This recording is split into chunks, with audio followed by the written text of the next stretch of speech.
Welcome to my channel. ఈరోజు మా ఇంట్లో లంచ్ రెసిపీ ఏంటని చూపించబోతున్నాను. సో ఏం లేదండి, టమాటో పప్పు, కొద్దిగా కందిపప్పు, ఉల్లిపాయలని తరుక్కుని పెట్టుకున్నాను. ఇక్కడ ఒక 4 టమాటోస్ని నేను కట్ చేసి, ఒక 3 పచ్చిమిరపకాయలని తరుక్కొని దాన్ని కూడా మిక్స్ చేయడమే. సో దాంట్లో కొద్దిగా జీలకర్ర, మెంతులు, తరువాత కొంచెం మనకి ఇష్టమైతే కొద్దిగా జీలకర్రను, పసుపు అది కూడా వేసుకోవాలి. కొంచెం పసుపు, కారము. సో మీకు ఎంత కారం తింటారో అంత కారం యాడ్ చేసుకోవాలి. నేను ఇక్కడ 2 స్పూన్స్ యాడ్ చేస్తున్నాను. యాడ్ చేసుకున్నాక కొంచెం పప్పు బాగా మెత్తగా ఉడకాలంటే కొద్దిగా ఆయిల్ పోసుకోవాలండి. పోసుకున్నాక పప్పు మునిగేంత వరకు వాటర్ పోసుకోవాలి. వాటర్ పోసుకొని అంతే విజిల్ పెట్టి ఒక 4-5 విజిల్స్ వరకు వచ్చిందంటే పప్పు బాగా మెత్తగా ఉడికిపోతుందండి. నేను ఈ పక్క ఫిల్టర్ కాఫీ రెడీ చేస్తున్నాను.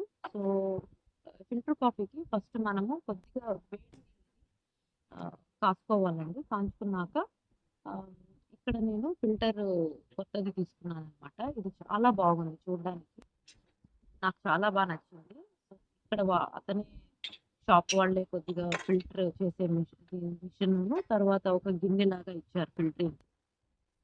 జస్ట్ మనము దాంట్లో పౌడర్, అంటే కాఫీ పౌడర్ అమ్ముతారు కదా షాప్స్లో, ఫిల్టర్ కాఫీ అనేసి సపరేట్గా అమ్ముతారు. సో దాన్ని ఒక 3-4 స్పూన్స్ వేసుకొని, అంటే మన ఇంట్లో ఎంతమంది తాగుతారో వేసుకొని, దాంట్లో కొంచెం షుగర్ వేసుకున్నామంటే మనకి థిక్ వస్తుందండి. లిక్విడ్ మరి వాటర్లా కాకుండా థిక్గా ఉంటుంది. ఇటుపక్క వాటర్ కాగిపోయింది. సో హీట్ అయిన వాటర్ని కొంచెం కొంచెంగా యాడ్ చేసుకోవాలండి. ఎక్కువ ఒకేసారి యాడ్ చేసుకుంటే మనకు వాటర్ దిగదు. సో కొంచెం కొంచెంగా మనము యాడ్ చేసుకుంటూ రావాలి. అంతే, ఫిల్టర్ కాఫీ రెడీ. అక్కడ అటుపక్క పప్పు కూడా విజిల్ అవ్వడం స్టార్ట్ అవుతుంది. ఇక్కడ నేను ఏం చేస్తున్నానంటే ఒక 1/2 కప్ ఆయిల్ పోసుకొని దీంట్లో చికెన్ మ్యాగ్నేట్ చేసుకున్నాను.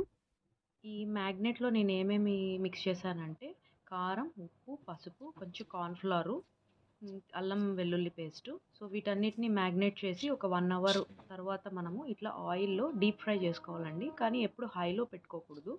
మనము మీడియం కానీ లో ఫ్లేమ్లో కానీ పెట్టుకున్నాము అంటే మనకి ముక్కలు బాగా మెత్తగా లోపల తినేటప్పుడు చాలా బాగుంటాయండి, మెత్తగా ఉంటాయి.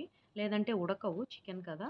సో ఇట్లా చేసేసినాక, ఇలా వేసినాక సో మనము మూత పెట్టుకొని కొద్దిసేపు బాగా మగ్గనివ్వాలి. అంతే, చికెన్ 65 రెడీ. సో ఈరోజు మా ఇంట్లో లంచ్ పప్పు, రసం, చికెన్ 65.